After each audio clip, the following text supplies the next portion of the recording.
ان کے کان میں پڑی اور نگاہ جمالے جان عالم سے لڑی۔ دفتن یعنی کہ اچانک سب کی سب لڑکھڑا کر ٹھٹک گئی، کچھ سکتے کے عالم میں سہم کر جھجک گئیں، کچھ بولیں ان درختوں سے چاند چاند نے کھیت کیا ہے۔ چاند کھیت کرنا یعنی کہ چاند نکلنا، یعنی ان درختوں کے جھنڈ سے چاند نکلا ہے۔ یعنی جب شہزادے کو دیکھا، کوئی بولی نہیں ری۔ اب یہ دیکھیں نہیں ری، یعنی خاص عورتوں کی زبان، اور یہ کہ جو ہم سن جو ہم عمر لڑکیاں ایک ساتھ ہیں جس طرح سے باتیں کرتی ہیں، وہ یعنی کہ ان کو بتایا کہ الڑپن بھی ہے ان میں، سادگی بھی ہے۔ نہیں ری سورج چھپتا ہے، یعنی کہ سورج چھپ رہا ہے۔ کسی نے کہا غور سے دیکھ ماں ہے، یعنی کہ چاند ہے۔ ایک جھانک کے بولی باللہ، یعنی خدا کی قسم ہے مگر 14ویں کا چاند ہے، یعنی چاند تو ہے لیکن 14ویں کا چاند ہے۔ دوسری نے کہا اس کے روبرو وہ بھی ماند ہے، یعنی وہ بھی کم ہے، مطلب اس میں کہنا چاہیے کہ روشنی نہیں ہے، اس سے زیادہ روشن یہ جو آدمی یہاں پر بیٹھا ہوا ہے وہ ہے۔ ایک نے غمزے سے کہا چاند نہیں تو تارا ہے۔ دوسری چٹکی لے کے بولی اچھال چھکا۔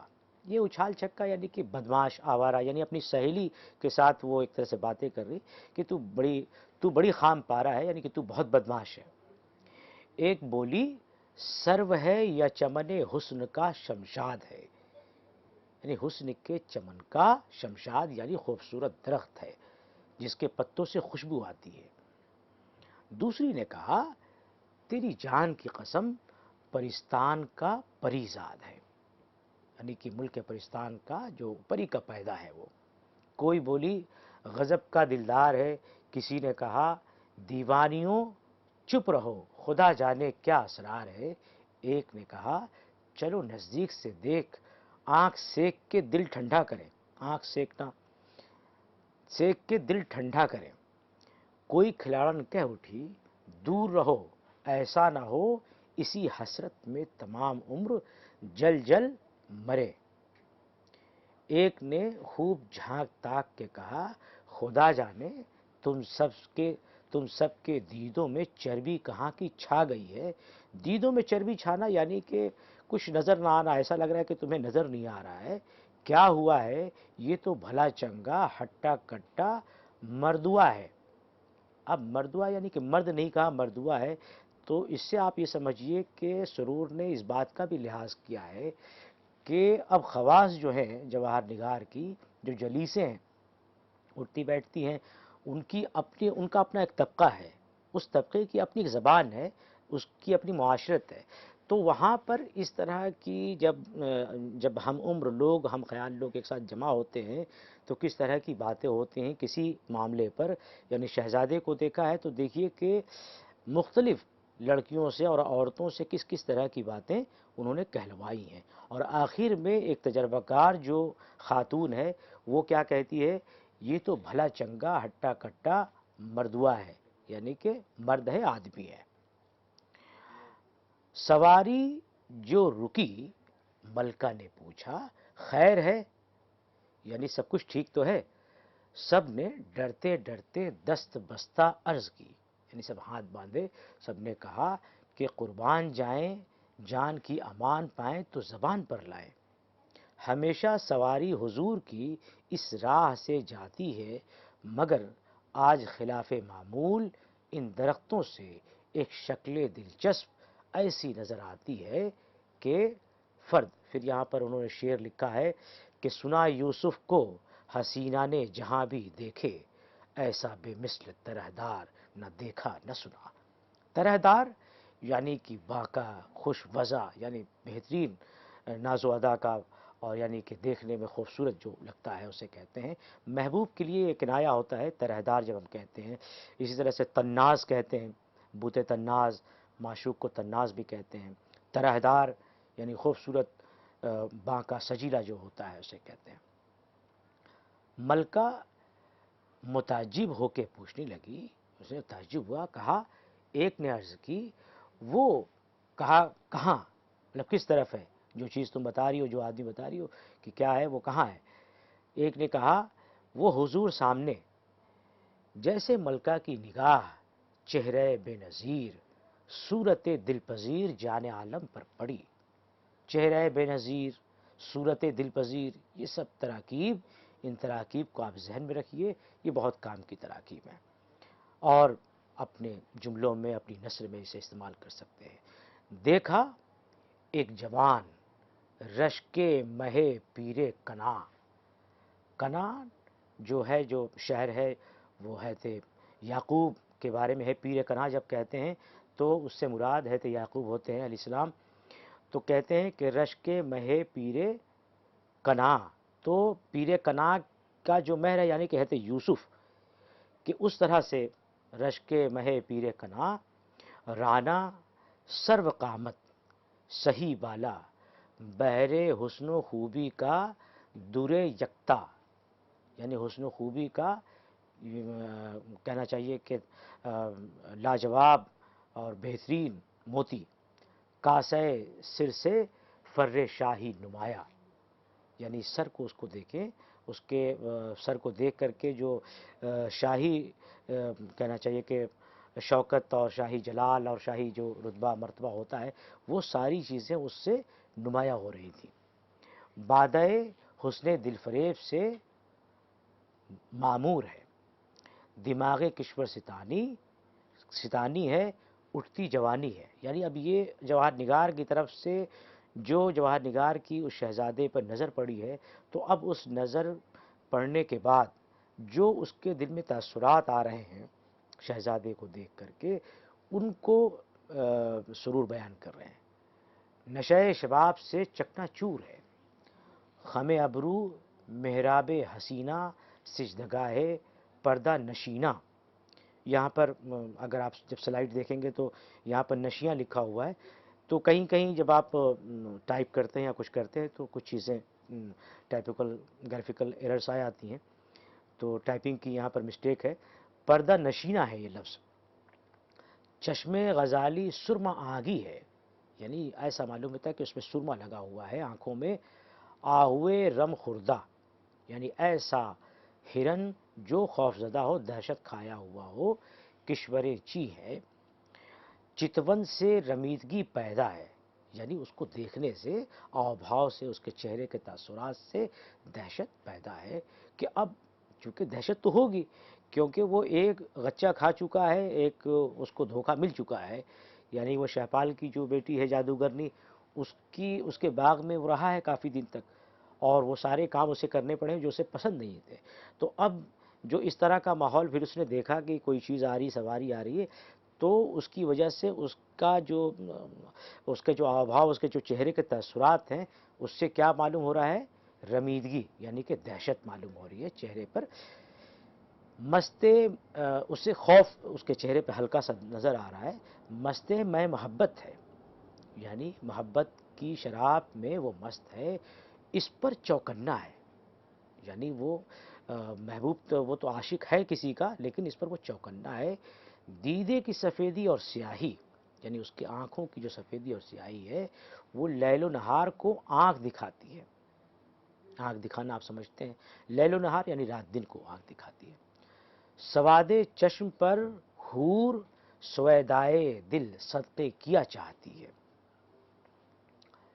یعنی آنکھ کی جو پتلی میں وہ جو کالا، پتلی کے بیچ میں جو کالا وہ ہے حصہ، اس پر سویدائے دل، یعنی کہ دل میں جو ایک کالا وہ ہوتا ہے، نقطہ کہنا چاہیے، وہ اسے اس پر صدقے کرنا چاہتی ہے۔ حلقے چشم میں کتنے ہموار مردم دیدہ دھرے ہیں، چشم میں، حلقہ چشم میں یعنی آنکھوں میں اس نے کتنے ہی خوبرو، کتنے ہی لوگوں کو اس نے دیکھ رکھا ہے۔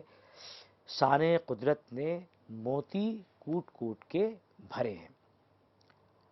تو اب یہ پوری جو خصوصیات یا جو کہنا چاہیے کہ شہزادے کی وہ ساری باتیں، یعنی اس کی شخصیت کی، وہ کہنا چاہیے کہ جو اس کے فزیکل اپیرنس سے جو چیزیں اس کے سامنے آ رہی ہیں ان باتوں کو بتایا ہے۔ پھر آگے اس کا سلسلہ جاری ہے، اس کا تسلسل دیکھیے کہ مزح نکیلی اس کواں ابرو کی، دل میں دوسار ہونے کو لیس ہے، دل میں اترنے کو، یعنی اس کی جو ابرو ہیں، ابرو کی جو نکیلی پلکیں ہیں ایک طرح سے، جو مزح کہتے ہیں پلکوں کو، نکیلی جو پلکیں ہیں وہ دل میں گھسنے کو تیار ہے۔ رشک لیلا یہ غیرت قیس ہے، ناوک نگاہ سے، یعنی کہ نگاہ کے قاصد سے سپرے چرخ تک پناہ نہیں، آسمان تک اس پناہ نہیں، دل دوزی بے گناہوں کی اس کی ملت میں ثواب ہے۔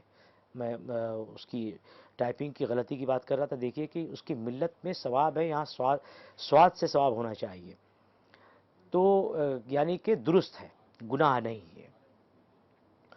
لوح پیشانی تختہ سیمیات مطلع انوار ہے، یعنی جو پیشانی ہے، جو فور ہیڈ ہے، وہ تختہ سیمی، ایسا معلوم ہوتا ہے کہ چاندی کا کوئی تختہ ہے یا مطلع نور ہے، یعنی ایسی جگہ ہے جہاں سے نور پھوٹ پھوٹ کر کے نکل رہا ہے، یا تباشیر صبح یا شمع طور ہے، طور پر جو شمع تھی وہ ہے، یعنی ہر طرف سیاہی اور ظلمت ہے، اور وہاں پر طور پر وہ جو شمع ہے وہ روشن ہے، گویا مطلب کہ شمع طور یعنی کہ روشن ہے، یعنی وہ جو فور ہیڈ ہے، جو پیشانی ہے، اس کے سلسلے سے یہ کہہ رہے ہیں کہ اس سے نور پھوٹ رہا ہے، اسے روشنی نکل رہی ہے۔ کاکل مشکی سے زلف سنبل کو پریشانی ہے، اس کے جو بال ہیں، بال سے جو خوشبو آ رہی ہے اس سے زلف سنبل کو پریشانی ہے۔ بوباز سے ختن والوں کے ہوش خطا ہوتے ہیں، ہوش خطا ہونا یعنی کہ ہوش چلا جانا، یعنی ایسی خوشبو اس کے آس پاس سے آ رہی ہے، اس کے تن بدن سے آ رہی ہے کہ ختن جو خود مشہور ہے خوشبو کے لیے، وہاں کے لوگ جو ظاہر ہے کہ اس خوشبو کے استعمال کرنے والے ہیں ان کے بھی ہوش خطا ہوتے ہیں۔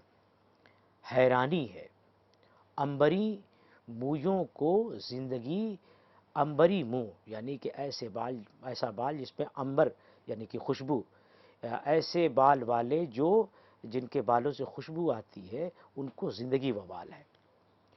بال بال پر پیچ و خمدار ہے، روئے تابہ بسانے چشمہ حیواں ظلمت سے نمودار ہے۔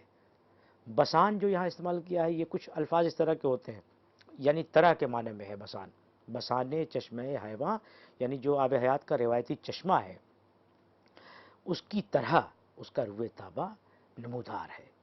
ہما اپنے پرو بال سے اس صاحب اقبال کا مگسراں ہے، رخ تابندہ کی چمک سے نیر اعظم یعنی کہ سورج، رخ تابندہ کی چمک سے نیر اعظم لرزاں ہے، لب گل برگے تر پر سبزے کی نمود ہے، یا دھواں دھار مشتاقوں کے دل کا دودھ ہے، مشتاقوں کے دل کا دودھ ہے یعنی کہ ان کے دل کا غبار ہے، دھواں ہے۔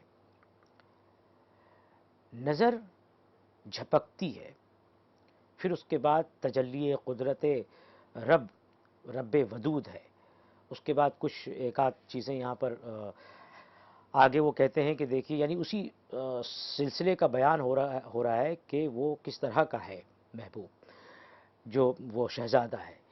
گوہر غلطاں بے آب ہو کر لوٹا جاتا ہے، معشوقوں کا ان پر دھانت ہے یعنی ان پر نگاہ ہے، یعنی اس کی چاہت ہے۔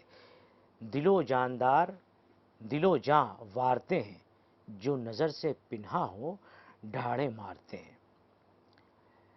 دم تقریر درج دہاں جو کھولتا ہے، درج کہتے ہیں زیور کا جو صندوق ہے اس کو کہتے ہیں، تو اب یہاں پر جو استعمال ہوا ہے کہ درج دہاں یعنی کہ منہ کا صندوق جس میں زیور بند ہے، تو دم تقریر یعنی جب وہ بولتا ہے تو کیا ہوتا ہے کہ سننے والے سامنے موتی رولتا ہے، یعنی اس کے کانوں میں ایسا لگتا ہے کہ بہت ہی خوش آواز کوئی شخص بول رہا ہے، اور بالکل سنتے چلے جائیں اس طرح کا ماحول وہاں پر پیدا ہوتا ہے۔ ہر کلمہ اعجاز نما ہے، بیمار محبت کا مسیحا ہے۔ مسیحا یعنی کہ جو بیمار کو ٹھیک کرتا ہے، بیمار محبت کا مسیحا ہے۔ دونوں ہاتھ نہال الفت کی شاخ باردار، یعنی کہ جس شاخ سے پھل نکلتے ہیں اس کو بولتے ہیں شاخ باردار۔ دونوں ہاتھ نہال الفت کی شاخ باردار ہیں، دل کی دست بردی کو اور خزانہ قاروں بانٹ دینے کو سر دست تیار ہے۔ کف دست کی لکیر میں، یعنی کہ جو ہتھیلی ہے، ہتھیلی کی لکیر میں دستاویز محبت ید قدرت سے تحریر ہے، یعنی محبت کی دستاویز قدرت نے اس پر تحریر کر رکھی ہے۔ سرنوشت سے یہ کھلتا ہے کہ سلسلہ الفت میں کسی کے رگو پے بستہ زنجیر ہے، یعنی اب اس کی جو احوال و کوائف ہے آگے بھی سن لیجئے، اس کے بعد اس کو تفصیل اس کی ذرا بیان کریں گے۔ میرات سینہ میں عکس افغن کوئی صاحب جمال ہے، یعنی سینے کے آئینے میں کوئی صاحب جمال رہتا ہے، مد نظر کسی کا خیال ہے۔ کمر نازک جستجو پر چست باندھی ہے، گو بیٹھا سست ہے، چلنے کو مثل صبا آندھی ہے۔ پاؤں وادی تلاش میں سرگرم رفتار ہیں، زیر قدم دشت و کوہسار ہیں، یعنی قدم کے نیچے جنگل اور پہاڑیاں آتی جا رہی ہیں اس کی تلاش میں۔ مگر قسمت اپنی برسری یاری ہے کہ ہمارے دام میں یہ ہمائے اوج شہر یاری ہے۔ اب یہ دیکھیے کہ یہاں تک، یعنی یہ ہمارے اوج شہر یاری ہے، یہ سب باتیں جو ملکہ ہے اس کے ایک طرح سے تصور میں یہ ساری چیزیں چل رہی ہیں۔ سرور نے ان احساسات کو جو جواہر نگار کے دل میں شہزادے کو دیکھنے کے بعد پیدا ہوئے ہیں، ان احساسات کی ترجمانی کے لیے ان تراکیب کا اور اس تسلسل کے ساتھ خیالات کو بیان کرنے کا ایک کہنا چاہیے کہ طریقہ اپنایا ہے، اور کس خوبصورتی سے ایسا وہ طریقہ ہے کہ وہ سارا منظر ایسا معلوم ہوتا ہے کہ ہم خود اپنی آنکھوں سے اس پورے منظر کو دیکھ رہے ہیں کہ کوئی ایسا مقام ہے جہاں پر کوئی آدمی بیٹھا ہوا ہے، نہایت ہی خوبرو ہے، شکیل و جمیل ہے، اور اس کے جتنی خصائص، جتنی شمائل اس کی بتائی گئی یہاں پر، وہ ساری چیزیں ہم اپنی آنکھوں سے دیکھ رہے ہیں۔ تو یہ ایک بڑے فنکار کا کمال ہوتا ہے، یہ اس کی عظمت ہوتی ہے کہ وہ کس طرح سے فنی ہنرمندی کا استعمال کرتا ہے، اور کس چابک دستی سے وہ الفاظ کا سلسلہ یا اس کا ایک نظام ایسا قائم کرتا ہے کہ وہ ساری تصویر آپ کے سامنے آ جاتی ہے۔ تو ہم اس مقام پر پہنچے ہیں، ابھی یہ سلسلہ جاری ہے اور ہم آگے اس سلسلے کو اور آگے بڑھائیں گے اور اس کہانی کا بقیہ حصہ بھی پڑھیں گے۔ بہت بہت شکریہ۔